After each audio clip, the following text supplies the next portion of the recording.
Abonosia omagana de shema munyina ajo. Sompa 93.1 FM Sompa 98.9 die besia nyasiewi. Ansamo do ayaboaboa no enme no sia kase bomu ye de baba somo magana de enso aka ho bi. Na ansamo ye de ba no nemba tie no bi enie. Ghana Registered Nurses and Midwives Association. Womo de atu dwasa atuate a won mo sipo sa won mo tie no wo mo twen e de asensen na ye kai nananom akuafo nti onda no ye de ehu hyemu pa omampani akasa e de afa ho ne atete a kire sanyame ya dom abro nyayi a ye wura mu yi kosuabo e be kosoro tita kire ni omukotro nsohwe ne mu asem e kosen anoma Ghana yani Uruguay yekosi akan akansie ne mu nsansam de abushia yenimsam wa mahu de mahu mo amonte yenso enanumre yebebom sanso so na Ghana fo bi kasante yebekọ enua be ma kwa me redu ho na wode asem no nkire mu sa de Ghana fo ka e de ama ye nanumre akọ www.sompafmonline.com ansam wo ye baba kenkan ne nyina da busua wo so benya bi no akenkan anya sanso de mu live e wo Facebook ho aya Sompa 93.1 YouTube aya Sompa TV wadjon kira na sensusuye no de fafa bra abrapam ye banya daje ye bakenkan na mom hyene so adawro mani die no obuo kwa so ansema wodo ye baba kenkan no aya no amana fa ho anuanu mienu ayatena sa yensemfo panyi oro asante ye bo Benedict wadoma semu eye me akosia ajewa akode boaten mene nana kwabena kese ensem ni enena akuafo da na yedie ni nyina no ade a yede ya ni kiremu ewo epoye mantam no emu na ebra ye kopie mu ho no sade akuafo modembo ensi yo kukuruhu ase abenedie ya da ne da no eja woye na wofamu na wode boa amagana ne nkoso na fensi ni yeyo aduane afam omoye omafam de nyina na dwumadie no ase no Ghana mampane His Excellency na adodankwa akufo ado okopie mu ewo ase ne nkasa na ode tudwa no kire se aban ya wono die anim sasa hene no o ne mapa e de mana nanu akuafo. Massive investments made in the sector attest to this fact. The positive narrative about Ghana's support to the agriculture sector, that unlike in several other countries, Ghana is better prepared and has demonstrated resilience to the current adversity threatening to destabilize our food system. This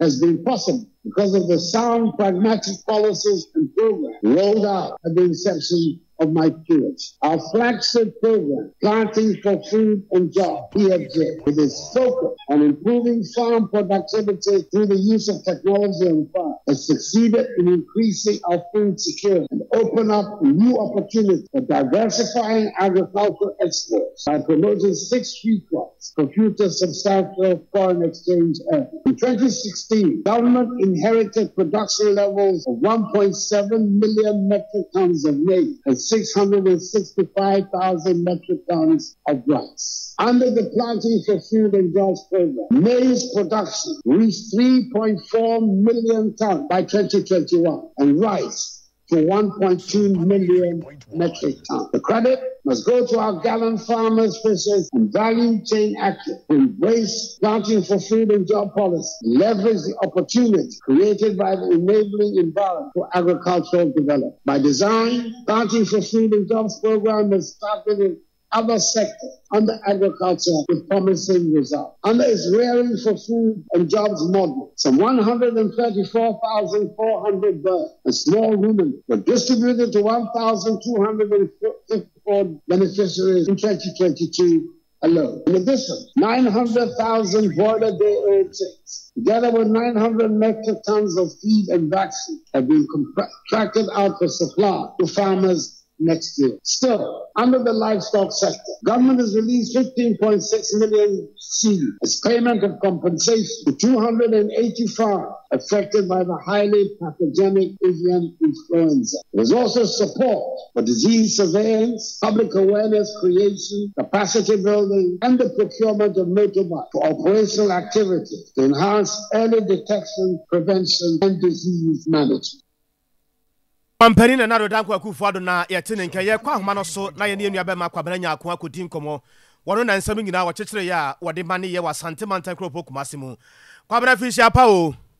afeko beti afisi se na hoden e wo pa kwa bana na pomute sen Nakopon adomoda che. Boy nkomo ho anaja abotire ne nsa kan ye. Yo minia ebema emse lukreli my Ghana afiafo abasobo toso abiasa enwotwe no ni nyina aba no awieye ama me no kasai panyifa Europe ene yatimi abo maba expo na ni tetiawa emu no mebobo so makoma kakra na amanfo hu sede abasobo no timi de koye yehwe edia opani efe ne se Alex Kudu onu fi Elmina onu ne nya best fisherman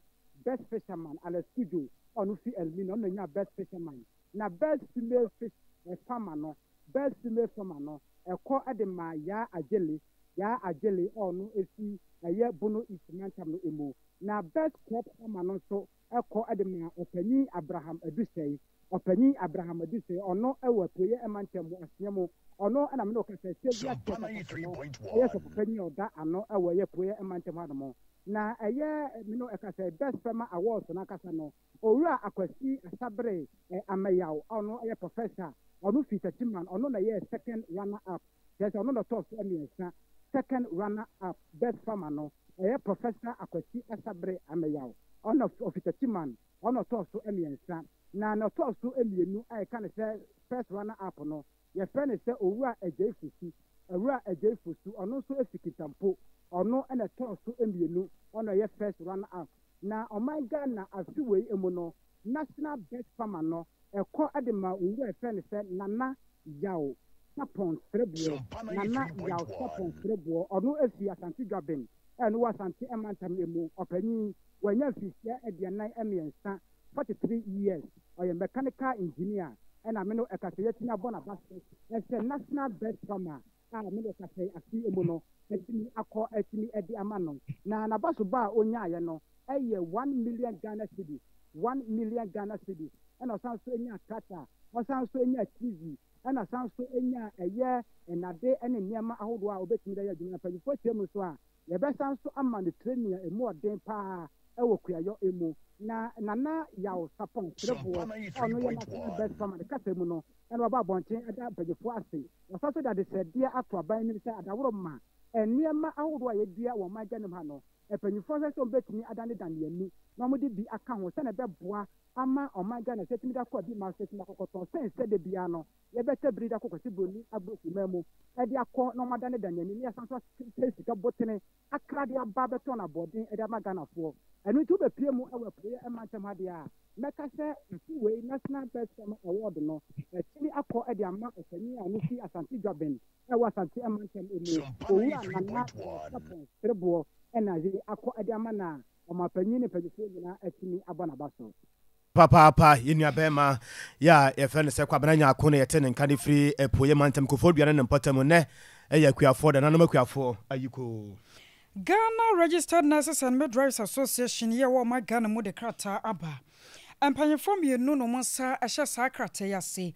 na ba papa perpetual ofori ampofo wano ye president na ora David Tenkran twum wano ye chọchọfo panyide makuo no wano mokasa wano mokane tofabo mu nyina no kire mu se atuate ahodo bi ya wano ye adwene se wano motie na ne nyina da efa ora Alex Opoku mensa ya wano national service panyipa wasante mantemu wada no ne ho no ebusua wano matwe ede asensen wano mo kire se wei eye gina ye kase ya enne empanyifo si ya na wano mo nam wano ma hwe ye so mekira so ye hwe ya pom den wonsam so Ghana Health Service ene empanyifo ahodo bia wano mo ka bie wo mo ne wano batena sesi nkonya na wano mo so esu adwene na afedie empanyifo age atum se ora Alex Opoku mensa nyamienem ni ewankasa ye kura nam so ntine wano mapa ho abejoku a wo baba ya saa asem yi mu hwehwemu na eno na wano mo fa saa akonya no so na wano makade a kire anesefo ya wo mo Asante mantemu titiru ane menhia abaya resabia se adaworoma wo mo na ka se atuate no wano mote na afedie wano matwe ade asensen na sanie empanyifo akade ato ho no se won mutie empanyifo asem na won mahwe kwosise hwehwemu a won mo de hyehye so bosome kor no ne nyina da betumi awie peye ebiem won mo kade akira na sefo mu menhia ban yaresabia se nyame yadma wakina December abosun da toso miensa won mo hye won mu dwumadi ase na won mo nkodi one more da nsɛmtwerɛfoɔ ase one more mudu omano to mu bie National Service Secretariat ɛne mpanyinfoɔ ahodoɔ mu ka bie nyinaa sɛ asɛm ne ba yɛ no one mo antumi ano mo ti kwan fa ma wo mu nemmom wo mu do mu na si fam ɛyɛ nneɛma pade fa ho nemmom mo ka de akyerɛ mpanyinfoɔ sɛ wo mo hwɛ wo manim ɛnto akɔpem December bosom da to so edunsia no de na gya sɛ one ma yɛ bibipa bi ɛde afa hwehwɛmu a one mo ɛyɛ no ho asɛm ne ba yɛ no yɛ ne asante mantam tetenani adema Ghana Registered Nurses and Midwives Association Ora Jones Afriye Anto Edinkomo ɛma ne kyerɛ mu die ntia sakratɛ epeja Yamfanko actually yebesrese mpenimfo mine okase kra meeting bebre koso mpenimfo bebre can be stakeholders and then asefo can ensem bebre enti meeting koso ebia na bibesi but yamfanko actually and dem pese mote ase enye right obi o post ekọ adwumam assault obi otwena taade di na tem asem fa professor ho se de okan ye no enti wanya de but endina say Munya botre na ye stakeholders ni ye meeting. Tienya assurance I mo duro say ye be yire dia obati enka nwumre wo de nya botre obati enka nwumre. Wo meeting say no omumu no mo abonti mo odu enti say omumu assurance say ye ro boku mensa ombe yire dia ma ye dia obati enka. Say asi ye yire dia o ye ndi asi ye yire dia ma ye say stakeholders play one head. Say obi na okọ ekọbo obi wo ha anka nurse for be sorry can be ebia di paprokra nya nurse nke peso ya can be enso obi abana obeka bia obi ameka bi kura amwaye Junior Doctors Association beka bia di umbeka ya say wa doctor na anyi say yeso so ya nka fe doctor ya enti ye besere ne say Ghana Health of the Minister of Health enye bi edi ho ya ba no kwasa ne say meeting aye no ye nyina na afi di o mafre ya ye wo meeting ni mu enti ye wie meeting no bia ye wo ye boni nyina ye de beba abo abusia wei aya santemanta mutetenani adema Ghana Registered Nurses and Midwives Association Ora Jones Afriye Anto Teacher Training Association of Ghana opani ya wodi o manim sai twotwofo wowura ya ye fene se Sumaila Musa ono na woni Sompa kase edin komo ana yebusa no die ntipote paa wo mu a omo kyerɛ sɛ atrɛkyerɛfo ahodoɔ omo ku nso ha go so omo twɔ no omo ntworo yi woto no bo ase a wɔsane nsɛm yi ade ma yɛn intimi nko class. That is why we are saying is a intimi enter exams and I say school for an intimi enter exams no nti no anyway ya de so dia ye de ma empanyimfo nza one sit-up for strike na mo hwe na mo ne mo ntena se na nkomo bi e wo so mudi ana say agreement e wo so mo reach bia no anyway ya mo hwe na mo reach na yenya teacher for ne back to the classroom na academic works and so and continue from there. Krata na ye choko ene de basically no about exams na omo pese addition for ne tro no. And no ne mo ma de say omo break akra. Na ye ntwen e ma teacher for ne mra be engage omo because courses ni bi wo no ma. One kasa wuntimi international issue and addition for more identity enye just mere students keke omo ye addition for more identity aba betra amanfo adenti adekere no na say addition wo so musua e mo ba be professional and quality teachers no omo enya na say we don't know what we are trying to come up with as far as the training of teachers are concerned in the country. Intina yama timeline say ye momu kusi mwese ni mu ye hwese ni mu animu ye inti ena me no ka say nso ye say letters e de akoma GTech and Ministry of Education through Prenco say omo hwe na sa issues of CTAD na ni mu animu ye no more resolve my ye na in the coming days yenya a teacher for no back to the classroom no metrics intina de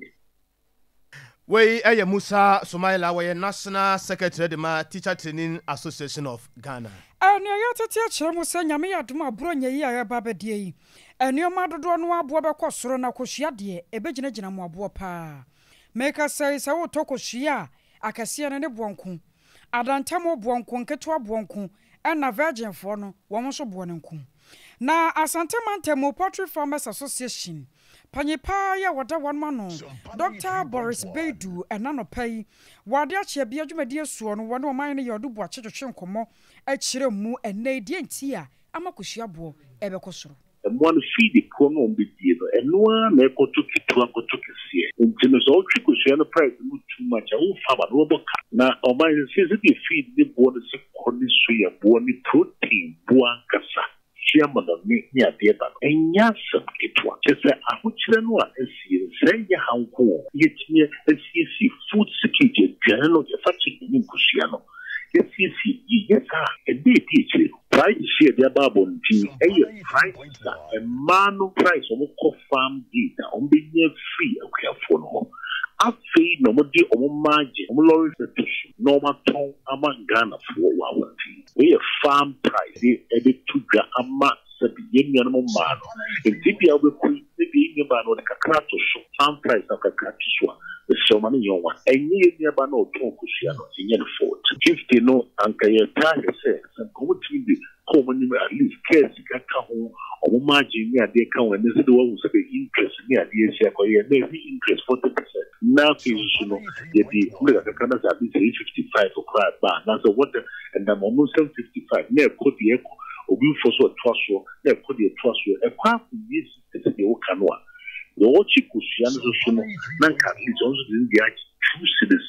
50 pesos, 2 cities, 50 pesos, and can quite yes, you quite only 3 cities, Ochi Kusiaba. Look at the Yahweh, the Ekunano, one night Kusia, one night Tokusia, or 3 farmer said you were there on also. War young and European forms global recession, which you know you who say, and none of the Colombian machine campaign. They moved to the baby up in all 3 farmers who saw Ghana, yet you compromise your feed. She could get feed the other amount of color, and say a quality, one it's more fresh, but better. And into the same Madame, even champion. You need you prove you prove. I was young and I can say, I am Santamantemu, Poultry Farmers Association President, Dr. Boris Beidou. I don't know, dear, and Yaka, Nina, Ghana Blaster, Yakoi, and ye. Now, Ghana forces saying, Kwame Redu, our Bantama, one no more Ghana for Biswakasa, Ghana for coaches, no Dawson. Kwame, Afisha Pao. Kwame Redu, Afisha Pao. Ghana forces say what Roma.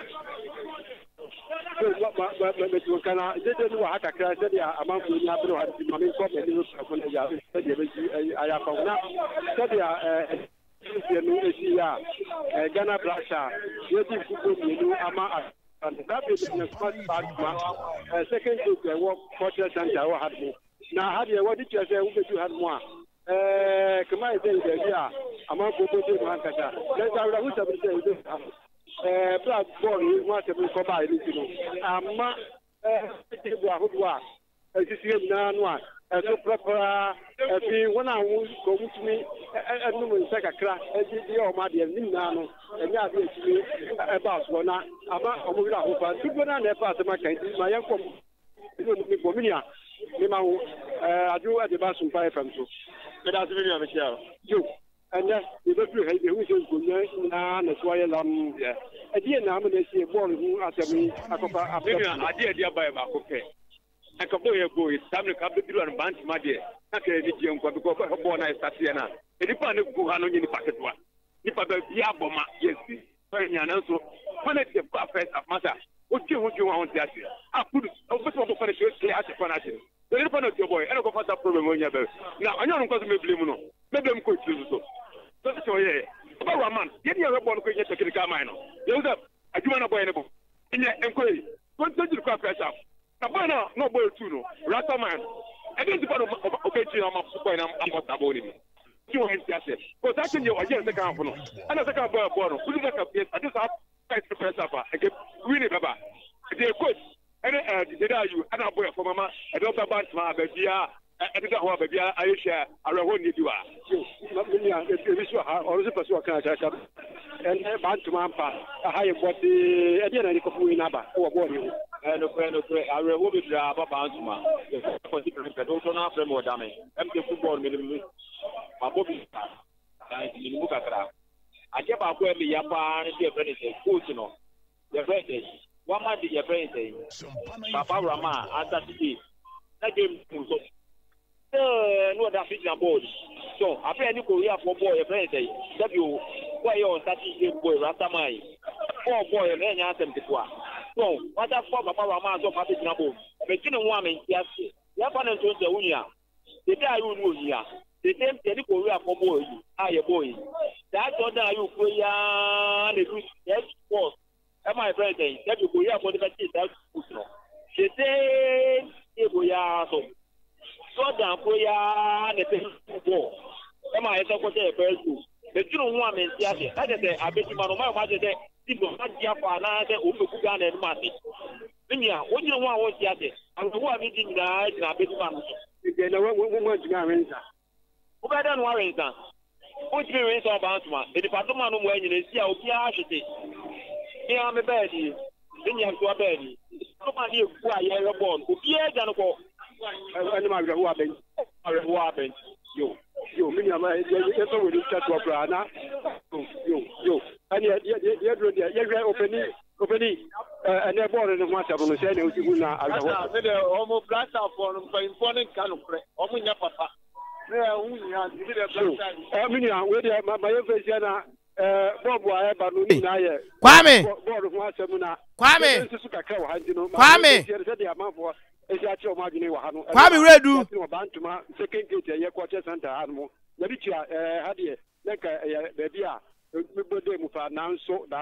ankoba ne sama awreho na amafo edin wa Kwame wotemenka akosia ponye ne na de keka ko eri se sa na ye ma ye ntwa na ka me pesen ko ne ma ne bi ni nkomo na ye hwese Ghana for man sesen if you say kata ya ko ye e ma na kire se ball no ko mu ni mu chen me ma na pa because na analysis bi na wo ye kire me no ma hu se wu ni mu wa anye general askwa Kwame wotemenka aha video me nyu am tun kafa ene ma na ba ku ni nkomo me ye hwa de sade ye ma na ni esi abere wo kata ya ko ye yo ani ye dia ma ye na ye pe mani na ye no mu ni nkomo so na ye dia agboru eti apa ma omo so ahu ekiri wo bo ha no pa me hu e ba ko a omo so wa na ta be dia dara ba sha je no e bi sero na ye bi sa na ge ye imame ni ma wajo e ba so so na ji mpa e so yo dia awe hu ni wo na nkasa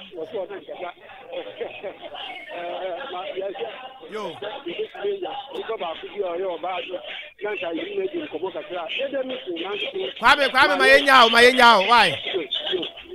ma yenyao ye nua be ma Kwame Redu ne yete ne nka e free bantima no ne nyina at long last the battle has ended. Ghana, we are coming home. Abusia na chese asem na wie ne nyina na se oh my Ghana ya kan si a ye ne Uruguay was ho amu ekosi ye no se Ghana ya qualify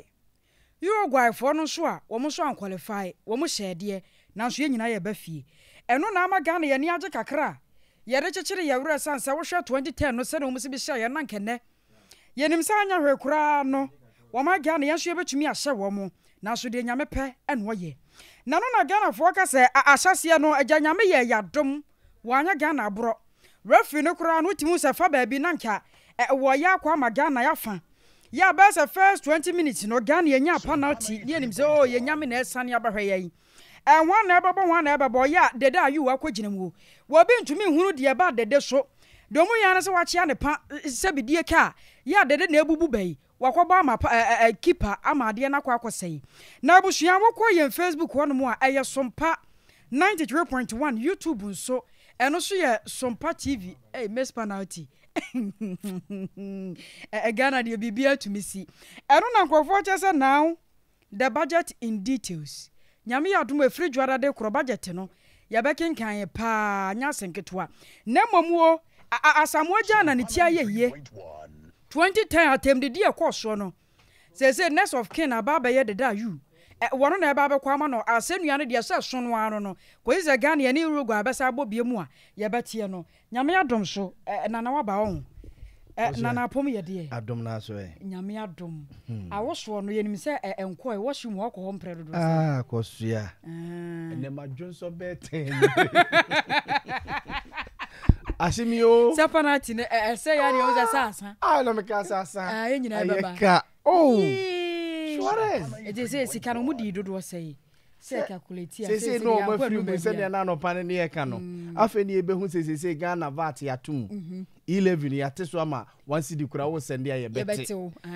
na MPs no so omo kogu ho no no manko adwuma no omo so ho asem bia beka na social media na wonam ho koso ya asem na ekoso amanfo akoma ate de ntie se ye kohwe social media no so se social media no oyifi wabrabo manye ntie se ye de ani kwakwe ho o se ho na nipa na nigi a obekwa akoka gu ne bufu susu a obekwa akoka gu ntie se ye koho ntie akoso se ne odi kan no amanfo atwotworo bia dede ayu a waje asamoa jan cross no na ode ko woni asamoa waje asamoa jan cross no so obeka ya 2010 e South Africa Ghana nya penalty say ya sabre na asamoa jan na ye captain ho na okay John Mensah na ye captain enda na asamoa jan so na ye leading striker ena okobo penalty no ono de wa mama keeper anche no obobo po ode te boyfriend sani na enya penalty de da you koboto ekoboma eye keeper che no nti na manfo che se asamoa jan akwakoje eye de da you akwakoje asamoa jan cross no the next one eye we so we ye de da you awakache asamoa jan say I do your thing some penalty mpedede kura ana penalty so de ne mpedede ase na no hwese ne na ayine koro dia it we ye on say ase make as magu osum wade ne makoye biu wade ne makoye bi etisa na picture we pa kire yenko anim we ye nua ono ni did say o see the roasting substitution for the next day for the next Sompa na kataso Sompa TV no akataso nti we asamoa jan ne dede so hu asamoa jan ne di kan ye bie na dede susu aba be ye bie nti se de asamoa jan ho son dede die film dede na abesha na nti for the next 10 years de eno a ye beba na wo so mbusan se ye problem no Ghana problems nyina ne mpanimfo yo mo de TV Ghana problem nyina bia sa wo hwe TV ni bi na wo hwe radio a wo mo ede mampeni na nado danko uhwe Facebook anase YouTube a mampeni na nado danko akufuado dede ayu ene asamoa jan picture ene e dia ba beto ono mu bisa say wenum ene Ghana problems we picture ya ene TV so all of Ghana's problems in one picture we dia amafo kanti Ghana for no amafo ahye wo monti hono mo keke mo nsam yankwa anim o say we dey friend yayira na o say yi Ghana film no nya bibia say na Black Stars players no register o sim card o no so betimi an okro si e betimi say be yo betimi aba be register o chip nti yi mo film mo ne de dey you bo penalty ne to twene ya o mo ba fie aba be register o chip no ono so ne dia o kan ye no yankwa anim ne bobo so a dache hene so say ombeba beto countryman sungu ewo Ghana unim countryman sungu oh yes countryman sungu wose uzo onde na wabashi wo moa even cry share South Korea no wose ya mohu edine ya yefrim no na wose ne omba beto countryman sungu ewo Ghana obedi o modwuma pa yankwa anim social media manfo nsem a wo mo etro ene ne wo kagu ono no na we de o say Ghana versus Uruguay match no and recommended for pregnant women. FDA for the 2024. And into mu say, "O your papa for utimi hwes abo we bi. O your bi awo hypertension. Osusu ntimi hwe bi. Wa okoko ben wo. Osusu ntimi hwe bi. E no mo manyinyini. Oluma ne mususu ntimi hwe bi. Ono ode ahyase say watch responsibly." Mwani na ho wa ya modi no o hwesoso a no mwani ada ho enti Ghana fo nsem a wo mo twro edigu social media ne soso no yankwa anim kakraka ho no a yemfa entwa so o se penalty mpedede unsema mpedi na nado dan kwa kufa na ka se sika mpedede enda ene na esi ye no mo che se ye nya penalty asante ebo dede o show mu na emwanwa ade a yenhye ye dede ase no obenya kra na nko obura park ne so akwache ball na ko rura net wo ene se penalty mpedede ampa enti na ma dede ayu ko ball penalty no ere twedwene ye no se penalty mpedede enti no so no yakwa anim yento aso ena we o se breaking news match no aye ball no ene no e kire se Ayu brothers ni deda Ayu ene Jordan Ayu o mabrabo e wo Black Stars ewie ye ne Ayu omo ball bo ene o mabrabo nyina o Black Stars team ni mu no na wie ye ene ne ye course no wono so ni breaking news a wo dem my social media no so eno no o say Uruguay win no omo win against Ghana no ati se ne ye wa akotro SSE a wanya E8 so a gentleman pass a pass no way or won't be found co teacher training college also so won't be found go baby what fairly but pass now pass here no won't be found go baby it was the kwakoto to wasi ne SSC exams no na ye tron we and na kwesi ampofo aswoden and ono so ne de eno no na when dey shui Suarez afere we say ekuo ni ayi ti Ghana for say 12 years echi afi na Ghana for so yeso ya ma Suarez asubie we nyina metena fi ye nyina ebe ko go de nkokọ na we de ko ri afọ ne nko ye nyina ya boro pepepe ye nyina ya boro pe apetesi o Guinness o ye nyina ti Suarez na wasuama wotina ni antie na afi wodi ni Jesse epepa ne hwena no we eye pictures amanfo e postu ewo social media no so na listo wa Yesu Bukasin ye nua pani listo wa Yesu Bukasin o se atizigi Kudus Ali Dusedu ene Salisu Muhammad omo ene mranti a ofise omo so na nipa ewo tournament ya yekoye mu ewo kata bonten so listo wa Yesu Bukasin ede enono yento so na we aye Ajimanbedu before say Ghana any Uruguay bebo sa match we no na waka to ho say Ghana ntimi anhye Uruguay qualifier obetra say no on say TV3 no ko panel member obemia yi no TV ne so nti we match no na ye mo kofa baba e bae na baba no susu gina TV ne so a wo nwe ni tiri ho nyina nti we Ajimanbedu wono so no bosha wo share na eja TV3 fo boa no ama na di so ewo omo studio so no last one na men sorry na kosua eto aso kosua bo na o say we di mame we na efi ase kwabna siri kosua ede na hu ayo ede na hu kosua so mo aka me hu se wo mu nyina ti no o yi ni pepe sasa kore ya we dey o say Ghana problems eye miensa na sa tire miensa ye da TV su ene ye Ghana problems Ghana problems a ye timu no sa tire miensa ene ye Ghana problems enti coach Otuado na nado danko akufo ado ena Dr. Mahmoud Baumia omne ye Ghana problems miensa ye timu na akwaba akode o say ni wiase a obaye ne de no ase omanfa nto so o si ni wiase obaye no obi ode adobia wonfa ni serious bio chawo minim ni oye production ho ekobetimi de atoso de amaya me de ama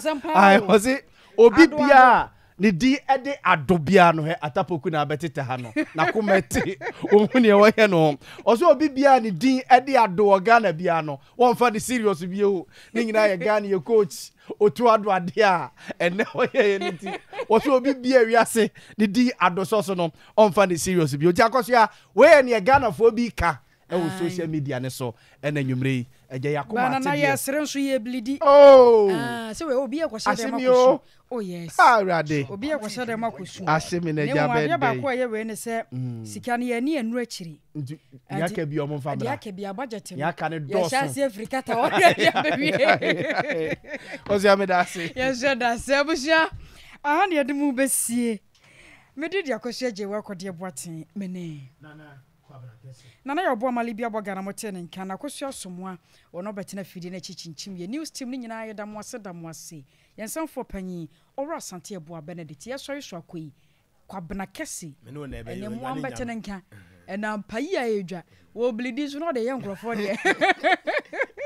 nana over to you to asoma ye